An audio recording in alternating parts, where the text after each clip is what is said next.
Dan ziarah dengan memberi sesajen. Ziarahnya ke kubur benar, ngasih sesajennya itu yang masalah. Lalu seorang tersebut membacakan beberapa ayat Quran. Pertanyaannya, apakah itu diperbolehkan dan dapat dikatakan musyrik? Tidak boleh, dan itu musyrik. Ada ayatnya. Dan ini permainan jin, permainan setan lewat jin-jin. Bahkan langsung turun surahnya, bahkan langsung turun larangannya, bahkan disebutkan kisahnya. Sejak dulu, sejak jahiliyah, ini perbuatan sudah ada zaman jahiliyah, diluruskan di masa Islam.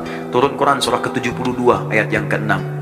Wa annahu kana rijalun minal insi ya'udzuuna birijalin minal jinni fazaduhum rahaqa. Dan sungguh kalian mesti tahu, kata Allah, dulu ada banyak orang yang sering memanfaatkan jin, minta ke jin, ngasih sesajen, ya, ngasih ini, ngasih itu. Ada yang korban, ada yang korban dengan darah. Bahkan tidak sedikit dulu-dulu itu ada yang mengorbankan manusia juga. Anak sendiri dikorbankan, istri sendiri dikorbankan. Untuk apa? Untuk mendapatkan bagian dunia yang mungkin sendiri tidak diraihnya. Habis saja. Pengen jabatan, potong misalnya kerbau, kepala dikasihkan, macam-macam. Jabatan begitu dapat, meninggal dan wafat dalam keadaan musyrik. Kata Allah, sudah terjadi pada zaman dulu. Turun ayatnya supaya nggak dilakukan. Fazaduhum rahaqa. Kamu menyesal karena kamu semakin rugi. Karena kenapa? Jin itu kalau sudah diberikan bagiannya oleh manusia, maka dia akan mengejar selama hidup Anda dan tidak mudah mengeluarkannya. Akan dikejar Anda, kejar dan terus nuntut. Apalagi kalau sudah bikin perjanjian, ya, perjanjian dengan setan, dibikin sinetron lagi. Jadi tontonan yang nggak benar gitu kan. Itu yang bahaya. Terus diajarin lagi. Sekarang nih banyak edukasi-edukasi yang hilang. Dulu tuh banyak TV-TV tuh cerdas cermat, pelajaran fisika, matematika. Sekarang acaranya sudah nggak jelas gitu.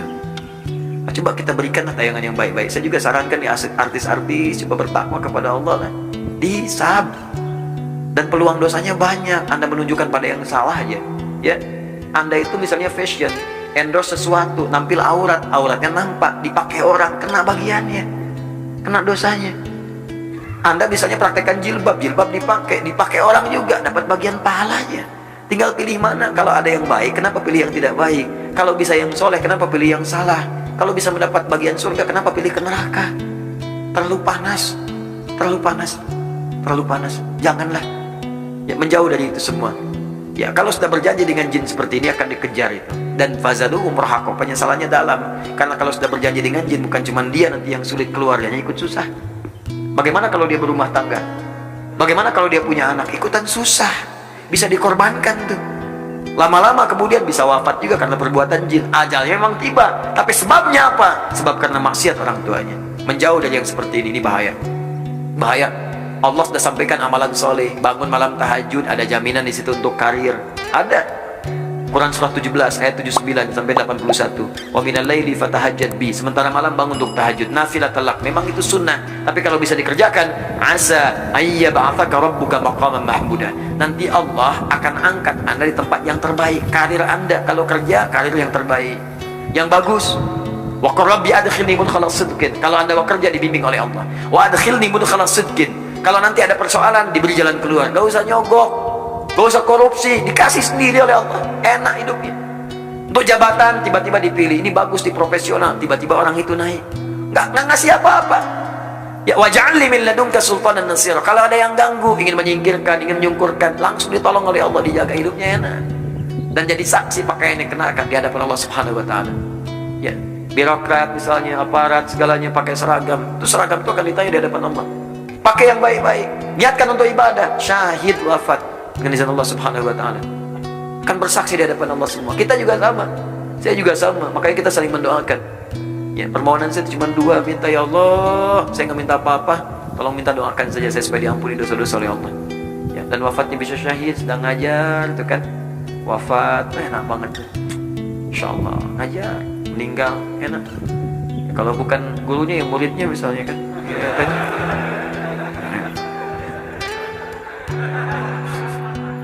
Jemaah ingat, sesajen itu syirik besar jemaah. Yang tadi kita bacakan syirik kecil, jimat ya, menjadikan sebab. Tapi kalau sesajen ini penghambaan kepada selain Allah sudah. Jadi bukan syirik kecil, karena memang dia itu menyerahkan ini, dia itu menyembah selain Allah. Beda kalau jimat. Jimat itu dia menjadikan ini sebab, tapi dia tetap yang Allah. Jangan dianggap remeh, karena orang yang pakai jimat itu hidupnya akan sengsara, kata Rasulullah SAW. Itu berkaitan dengan jimat. Kalau sesajen, itu termasuk syirik besar. Ketika jelas-jelas dia itu menghamba kepada selain Allah. Tanya, buat siapa sesajen ini? Apa dia akan mengatakan buat Allah? Enggak.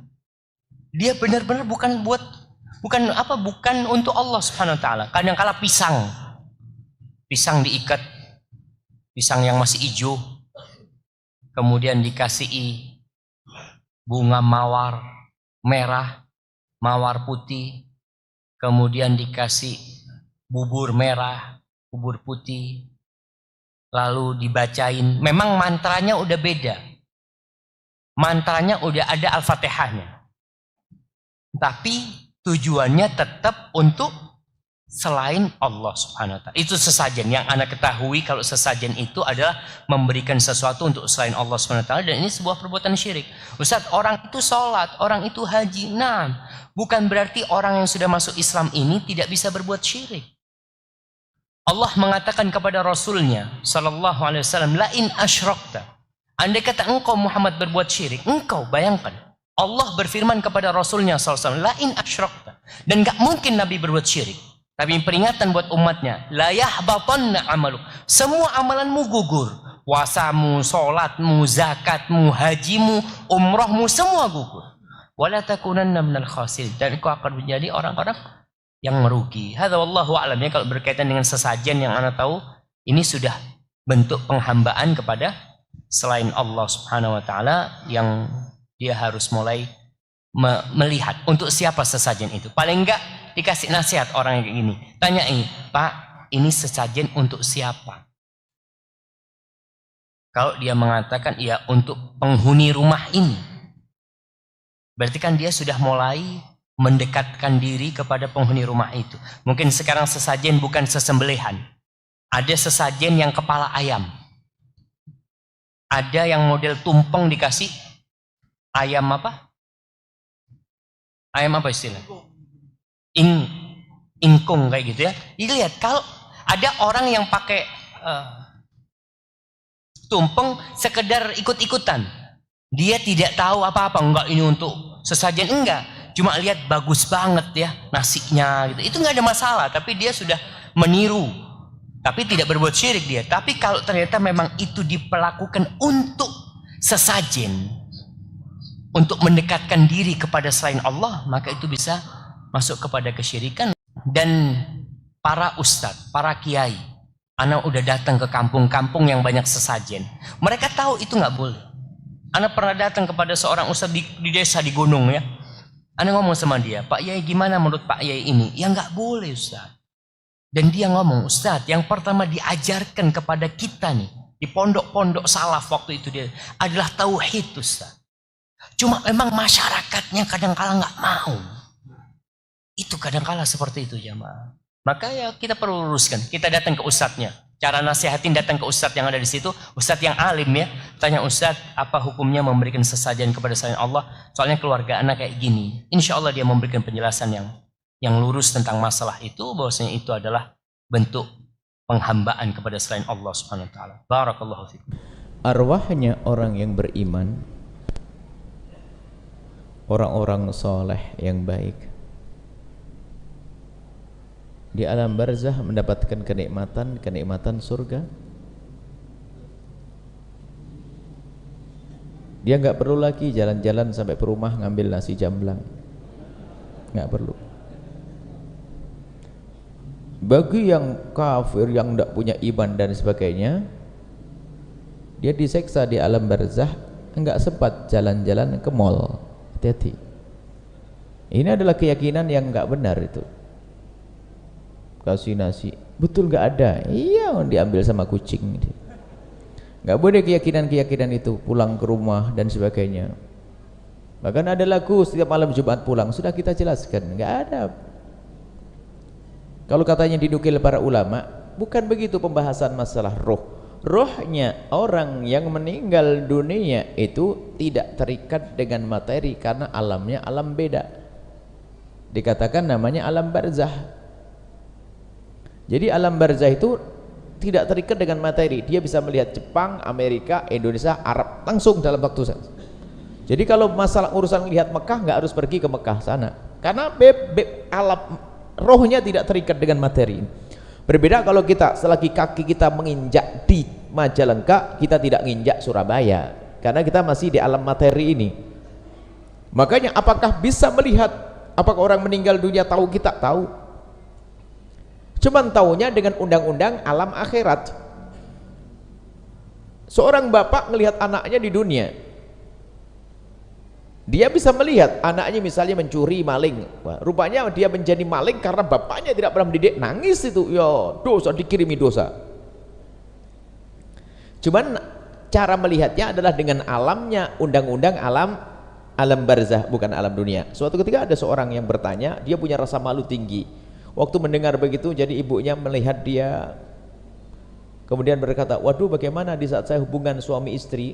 Jadi dilihat dong oleh, oh, undang-undangnya beda. Mereka di alam barzah tidak melihat dengan alam syahwat. Jadi waktu lihat anak perempuannya berhubungan dengan suaminya, yang dilihat bukan hubungannya, tapi amal baiknya, karena dia melayani suaminya. Jadi bukan alam. Jadi tidak ada orang yang di alam barzah lalu pergi ke dunia, kecuali disebutkan para ulama bab karamah. Para wali-wali tiba-tiba datang tawaf, sholat, nolong, itu karamah. Karomah. Jadi itu keyakinan nggak ada. Jangan sampai diyakini yang dimiliki itu nggak ada. Kalau memang punya makanan, bawa ke masjid, biar dimakan orang masjid, nanti pahalanya nyampe. Bang kirim ke tetangga dan sebagainya. Gak ada keyakinan-keyakinan itu adalah sisa-sisa keyakinan, tidak tahu dari mana sumbernya. Darah setiap malam Jumat pulang, setiap hari raya Idul Fitri pulang dan sebagainya. Nggak ada itu. Tidak ada dalam pendidikan kita dan ajaran kita, tidak ada. Masalah pulang malam Jumat, ada yang katanya nukil dari Imam Romli, nggak ada. Fatwa Romli nggak ada itu semuanya. Coba dilihat fatwa Romli, nggak ada. Nggak ada setiap malam Jumat pulang itu. Sudah kita jelaskan panjang lebar. Ada beberapa anak muda yang mencoba mengkritisi penjelasan kami tentang tidak ada itu, tak menukil Imam Romli. Nggak ada Imam Romli, dinukil dari mana? Nggak ada. Baik, jangan ada keyakinan semacam itu. Ayahanda anda jika dia ahli iman nggak perlu minta nasi, kasih kue, nggak ada. Beliau sudah di alam kenikmatan sana, alam orang apa, di alam barzah mendapatkan kenikmatan, nggak perlu jalan-jalan. Jangan ada keyakinan-keyakinan semacam itu. Dan sudah, tidak usah buat raya, buat kue bagi yang hidup. Buat kue bagi yang hidup akan jadi amal sedekah yang akan diberikan oleh Allah.